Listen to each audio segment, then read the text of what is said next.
Assalamualaikum warahmatullahi wabarakatuh. Harapnya semua dalam keadaan sihat, dalam keadaan tenang. Pertamanya, mari sama-sama kita membaca doa. Bismillahirrahmanirrahim. Allahumma aftah alaina hikmataka wa anshur alaina min khazaini rahmatik ya arhamar rahimin. Rabbi shrah li sadri wa yassir li amri wahlul 'uqdatam min lisani yafqahu qawli. Subhanaka la 'ilma lana illa ma 'allamtana innaka antal 'alimul hakim. 'Allamal insana ma lam ya'lam. Wa sallallahu ala sayyidina Muhammad wa ala alihi wa sahbihi wa sallam. Walhamdulillahi rabbil alamin. Allahumma amin. Mudah-mudahan dengan kita membaca doa, Allah berkati pelajaran kita pada hari ini. InsyaAllah kita akan teruskan lagi pelajaran kita pada hari ini, iaitu Aqidah.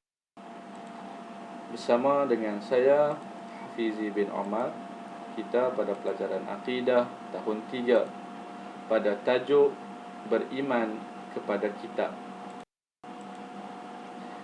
Apakah pengertian beriman kepada kitab?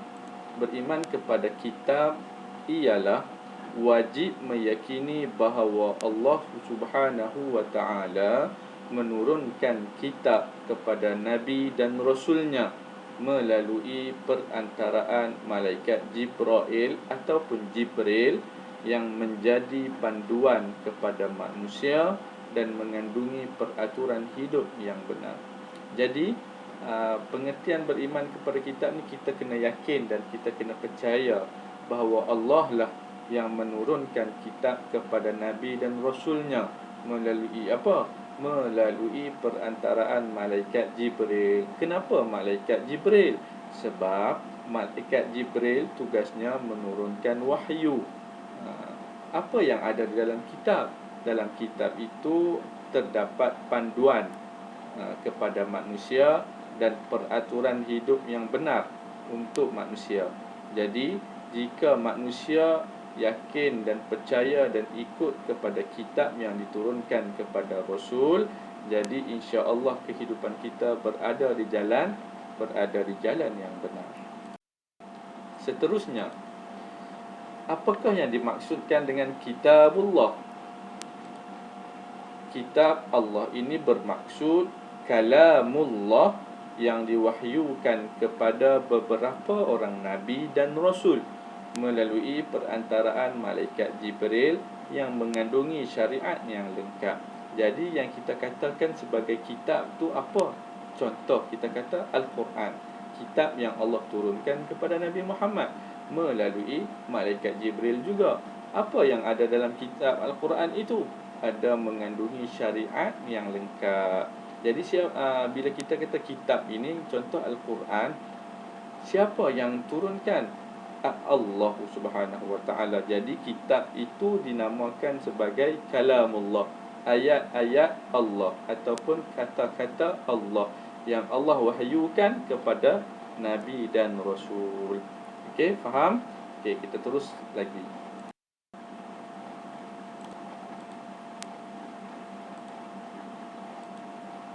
Okey, hukum beriman kepada kitab. Hukum beriman kepada kitab yang pertama, sebagai umat Islam, kita wajib yakin, percaya dan beriman dengan kitab.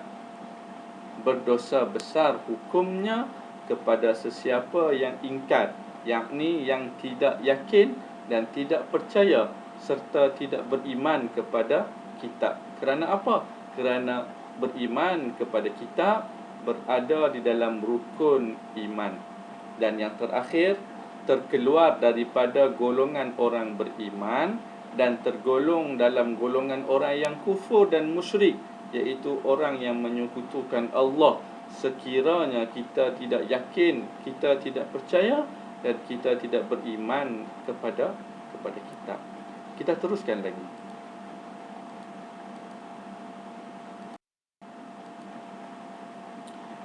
ada 4 buah kitab yang diturunkan dan wajib diketahui. Apa dia 4 buah kitab itu? Iaitu Zabur, Taurat, Injil dan Al-Quran. Al-Quran ialah kitab terakhir yang diturunkan kepada Nabi Muhammad sallallahu alaihi wasallam. Tidak ada lagi kitab yang diturunkan selepasnya. Ini bermaksud selepas Allah turunkan Al-Quran, maka tidak ada lagi kitab yang akan diturunkan selepas Al-Quran. Ia merupakan panduan yang lengkap. Jadi Al-Quran ini merupakan panduan kepada kita. Jika kita ikut apa yang terdapat di dalam Al-Quran, insya-Allah dia akan menjadi panduan kepada kita supaya hidup kita berada di jalan yang benar. Kita teruskan lagi, iaitu nama-nama kitab dan rasul yang menerimanya. Kita tengok yang pertama, iaitu kitab Zabur. Kitab Zabur ini diturunkan kepada Nabi Daud alaihi salam dalam bahasa Qibti. Apakah isi kandungannya? Fatwa, doa, zikir, nasihat dan peringatan. Kitab Taurat diturunkan kepada Nabi Musa alaihi salam dalam bahasa Ibrani. Apakah yang terdapat dalam isi kandungan kitab Taurat? Iaitu syariat akidah yang benar serta i'tiqad yang betul. Menyebut tentang Rasul yang terakhir, iaitu Nabi Muhammad sallallahu alaihi wasallam. Ini bermaksud di dalam kitab Taurat sudah menyebut berkenaan dengan Nabi Muhammad sallallahu alaihi wasallam. Kitab yang ketiga namanya kitab Injil, diturunkan kepada Nabi Isa alaihi salam dalam bahasa Syriani atau Suryani, mengandungi wahyu-wahyu Allah yang mengajar manusia kembali menyembah Allah, menyebut tentang Rasul terakhir. Di dalam kitab Injil juga menyebut tentang Rasul yang terakhir, iaitu Nabi Muhammad sallallahu alaihi wasallam. Dan kitab yang terakhir ialah kitab Al-Quran, diturunkan kepada Nabi Muhammad sallallahu alaihi wasallam dalam bahasa Arab.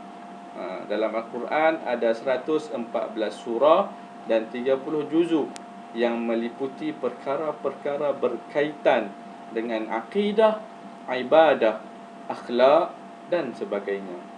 Panduan kepada manusia sepanjang zaman hingga ke hari kiamat.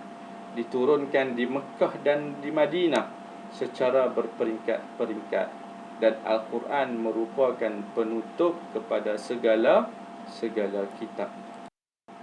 Seterusnya, tujuan kitab ini diturunkan. Apakah tujuannya? Yang pertama, memberi petunjuk kepada manusia. Yang kedua, sebagai panduan hidup kepada manusia. Jadi, tujuan kitab ini diturunkan ialah memberi petunjuk dan sebagai panduan hidup kepada manusia. Kita teruskan lagi. Kelebihan Al-Quran. Yang pertama, Al-Quran merupakan mukjizat terbesar Nabi Muhammad sallallahu alaihi wasallam. Yang kedua, Al-Quran merupakan ubat dan penawar kepada penyakit.